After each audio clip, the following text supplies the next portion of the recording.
नमस्कार दोस्तों, स्वागत है आपका मेरे चैनल महेश एस्ट्रो ज्योतिष नेटवर्क पर। आज हम बात कर रहे हैं वृष राशि के बारे में। नए साल के वार्षिक राशिफल के साथ में हम आज यहाँ पर ग्रह गोचरीय व्यवस्थाओं के साथ में आपसे बात करेंगे, क्योंकि जब भी हम किसी नव वर्ष में प्रवेश करते हैं या कोई भी नया कार्य प्रारंभ करते हैं तो उन सभी कार्यों को लेकर के हमारे मन में एक विशेष उत्साह रहता है, और उत्साह ही ऐसा एक माध्यम होता है जिससे हम किसी नए कार्य की तरफ प्रेरित होते हैं। तो उन सभी कार्यों में कितना जो प्रभाव होता है, जो हमको उसका रिजल्ट मिलता है, यह एक ग्रहों की विशेष व्यवस्थाओं पर भी निर्भर करता है। क्योंकि जब भी कोई ग्रह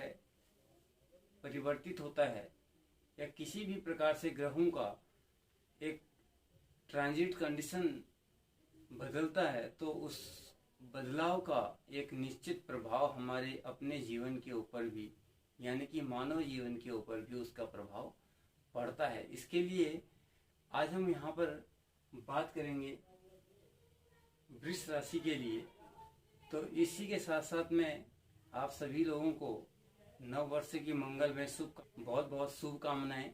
कि आपके नव वर्ष के अंदर में भी आपने सोचे हुए कार्य हैं, जो हम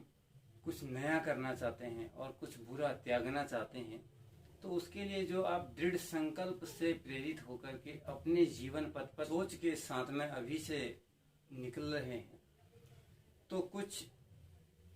ग्रहों का जो प्रभाव आपके ऊपर कैसा रहेगा और आपके आय, रोजगार, व्यवसाय, जो भी व्यक्ति जिस क्षेत्र में कार्यरत हैं या जो भी व्यक्ति जहां पर अपने काम में लगे हुए हैं, चाहे वो विद्यार्थी हैं, जॉब है, जो भी काम करने वाले हैं, उनके ऊपर में इन ग्रहों का क्या प्रभाव पड़ेगा वह मैं आपको यहाँ पर कुछ बताने की कोशिश करूँगा। जो राशिफल होता है, इसमें जिन लोगों की कुंडली के अंदर में 2 नंबर का लग्न है या उनकी राशि में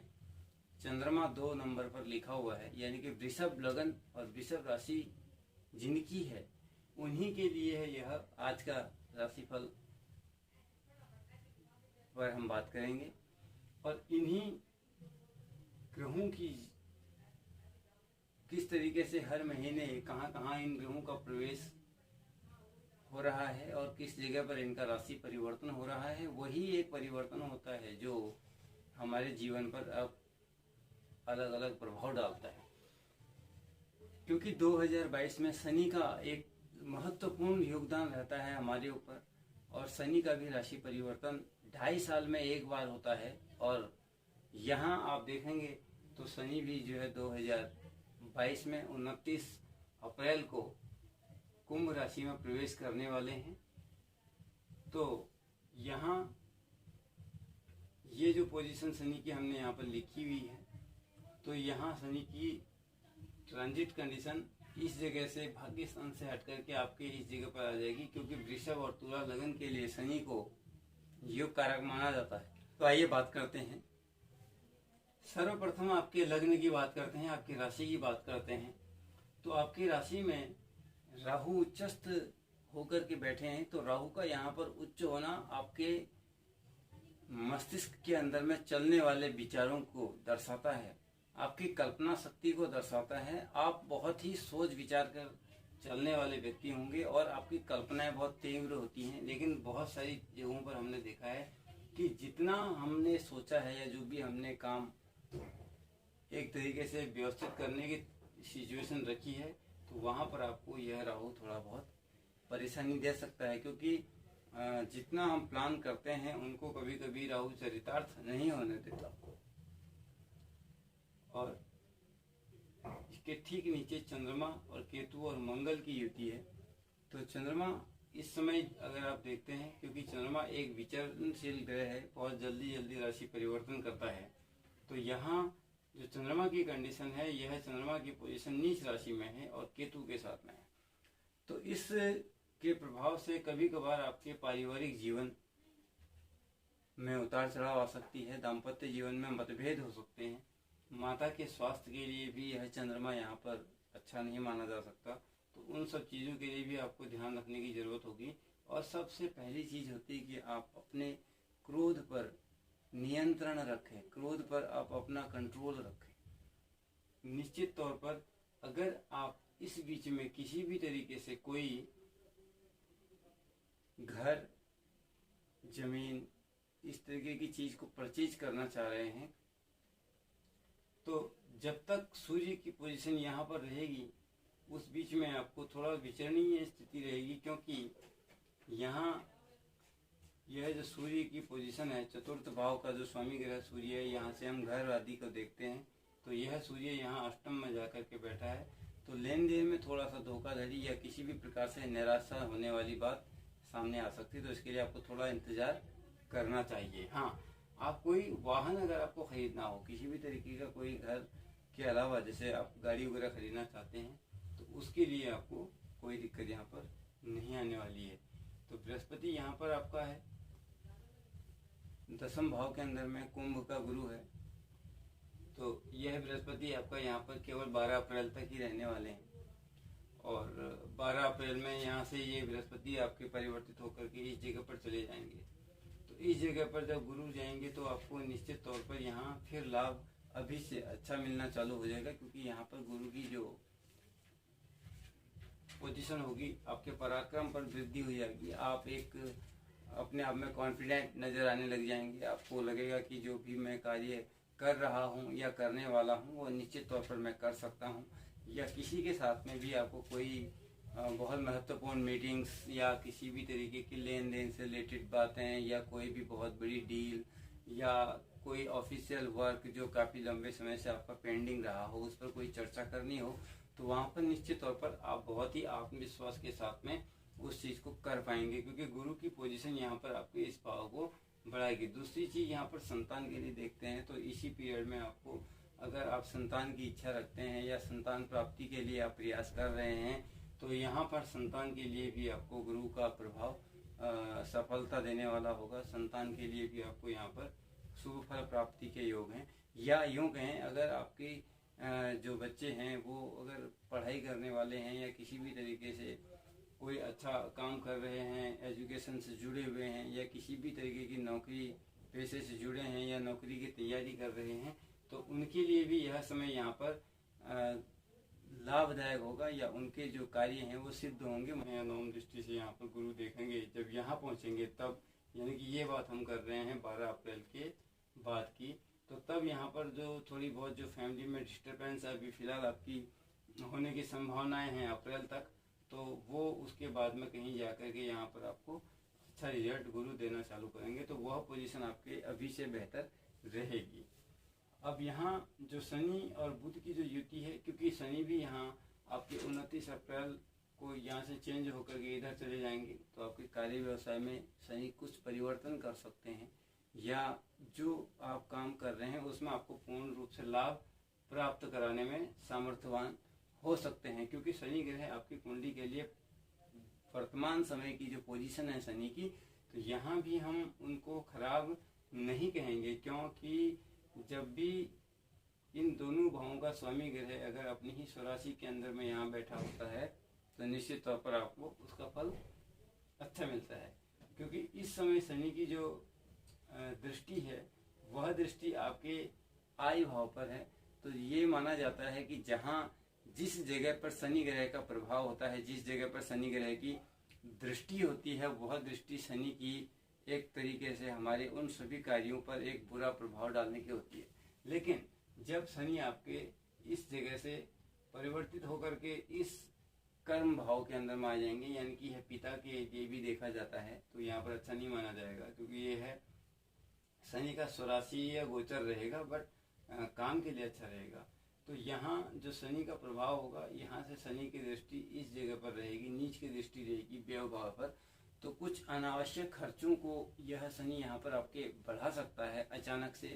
किसी भी तरीके के स्वास्थ्य विकार से आप ग्रसित हो सकते हैं, या अचानक ही किसी तरीके की मेडिसिन, दवा आदि दारू के ऊपर में आपका जो एक अच्छा खासा पैसा व्यय होने की संभावनाएं रहती हैं। तो इसलिए क्योंकि शनि यहाँ नीच की दृष्टि रखेगा। तो शनि स्पेशली आपको पैरों से, घुटने से या कमर की जो प्रॉब्लम्स होती हैं उस पर बहुत ज़्यादा प्रभाव डाल सकते हैं। तो इन चीज़ों से आपको बच करके रहने की ज़रूरत पड़ेगी। तो यहाँ जब शनि का गोचर आ जाएगा तो शनि के गोचर के लिए शनि एक बहुत ही ईमानदार और बहुत ही महत्वपूर्ण ग्रह इसलिए हो जाता है कि वह अपने कर्म का, यानी कि जितनी हमने मेहनत करी है या जो भी हम मेहनत कर रहे हैं उसका पूरा पूरा फायदा या पूरा पूरा फल हमको देता है, बशर्ते हमारे कार्य में बहुत ज़्यादा ईमानदारी हो या फिर ऐसा कोई हम काम कर रहे हों जिससे दूसरे व्यक्ति को कहीं कुछ फ़ायदा हम कर दें या किसी की हेल्प कर दें, किसी को कुछ दे दें। तो उन जिन से, क्योंकि शनि को एक तरीके से मजदूरों का ग्रह माना जाता है, गरीब लोगों का ग्रह माना जाता है, तो मजदूर क्लास का ग्रह माना जाता है। जब शनि यहाँ पर आता है तो जब व्यक्ति की कुंडली के अंदर में ही गोचर में शनि यहाँ हो या जन्म पत्रिका के अंदर में हो और शनि की महादशा भी चल रही हो, तो व्यक्ति को एक मजदूर की तरह काम करना पड़ता है, तब जाके उसको कुछ चीज़ प्राप्त होती है। और लेकिन बहुत सारी चीज़ें एक ईमानदार व्यक्ति के तौर पर ही आपको करनी होती है, ईमानदारी के दायरे में रहकर ही करनी होती है। जहाँ की बुध की पोजीशन हम कहते हैं, तो बुध का तो आपको मालूम है कि जैसे जैसे गुरु की पोजीशन यहाँ से निकलती चली जाएगी तो बुध ग्रह सूर्य के साथ साथ आगे पीछे ही होते हुए पूरे साल भर आपके परिभ्रमण कंडीशन पर चलते चले जाएंगे। बट 15 से जो है बुध वक्री हो रहे हैं मकर राशि में, और शुक्र जो है वो धनु राशि में वक्री हो रहे हैं 30 जनवरी 2022 से, फिर वापस से यह मार्गी हो जाएंगे यहाँ पर। तो राहु सबसे बड़ी चीज़ यहाँ हम देखते हैं, तो अप्रैल के आसपास में जब राहु ग्रह अपने राशि को परिवर्तन में आएंगे, राहु अपनी राशि को परिवर्तित करेंगे,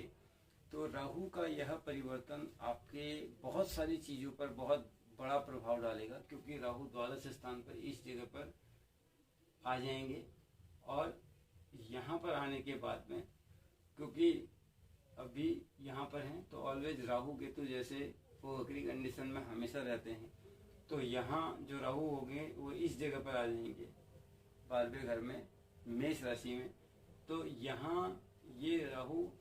जब ये शनि का गोचर इस जगह पर आ जाएगा तो इस शनि के गोचर से ये राहु यहाँ पर दृष्ट कंडीशन में रहेंगे, यानी कि राहु के ऊपर में शनि ग्रह का भी प्रभाव रहेगा। तो सर से संबंधित, आपको नेत्रों से संबंधित, आंखों से संबंधित कुछ समस्याएं हो सकती हैं, स्किन से संबंधित समस्याएं हो सकती हैं आपको। ये सब राहु ग्रह के नेगेटिव इफेक्ट्स होते हैं जिनकी वजह से हमको इस तरीके की समस्याएं होती हैं। बहुत सारे लोगों को दांत की समस्या,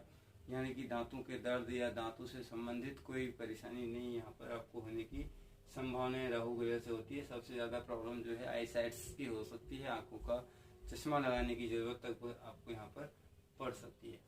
तो ओवरऑल अगर हम आपकी कुंडली को देखते हैं तो पूरे साल के लिए मिला जुला फल आपको मिलने वाला है। हाँ, यह है कि जब गुरु यहाँ से ट्रांजिट इस जगह पर करेंगे तो अप्रैल के बाद में आपको थोड़ा, अब कुछ काम करने का मजा आ रहा है या अब जो मैं काम कर रहा हूँ उस काम का मुझे फल मिल रहा है, लेकिन अप्रैल तक आपको ऐसा लगेगा कि जैसे कि नया साल मेरा प्रारंभ हुआ है और इस नए साल में भी मैं कुछ नया कुछ कर नहीं पा रहा हूँ। तो ऐसा इसलिए होगा क्योंकि यहाँ जो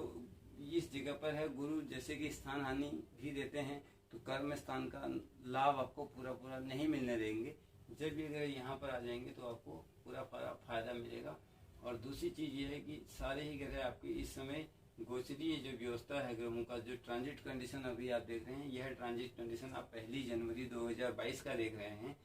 तो 1 जनवरी 2022 के आसपास में आपकी कुंडली के अकॉर्डिंग या आपकी राशि पर एक तरीके से कालसर्प योग का भी प्रभाव बना हुआ है। तो मित्रों, इसके साथ में आपको हम एक चीज़ और कहते हैं, क्योंकि जब भी सूर्य की हर माह संक्रांति टू संक्रांति चेंज या परिवर्तन आएगा, तो उस परिवर्तन का आपको जब सूर्य की पोजीशन आपकी इस जगह पर पहुंचेगी मकर में, यानी कि जनवरी में, तो ये सूर्य आपके लिए थोड़ा बहुत लाभदायक सिचुएशन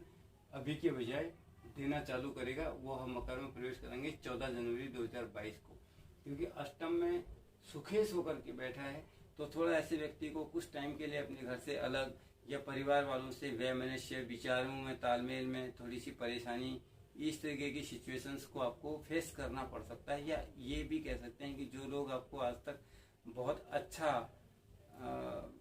सलाह मशवरा देने वाले बने हैं या जो भी आपको अच्छा काम करने वाले हैं, तो उनका कहीं ना कहीं आपको ये लगेगा कि जो नेचर है वो चेंज दिखाई देगा, और कहीं ना कहीं उस नेचर में परिवर्तन आने की संभावनाएं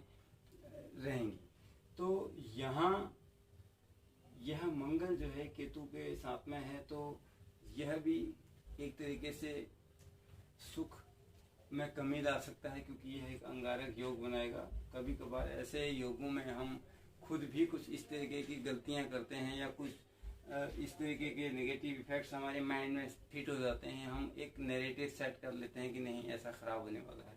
तो वो सारी चीजें चंद्रमा के नीच राशि में होने से होंगे, क्योंकि चंद्रमा भी इस जगह पर इस दिन, यानी कि ये हमेशा नहीं रहेगा, लेकिन यहाँ पर अभी आपके लिए चंद्रमा नीच राशि में गोचर कर रहा है।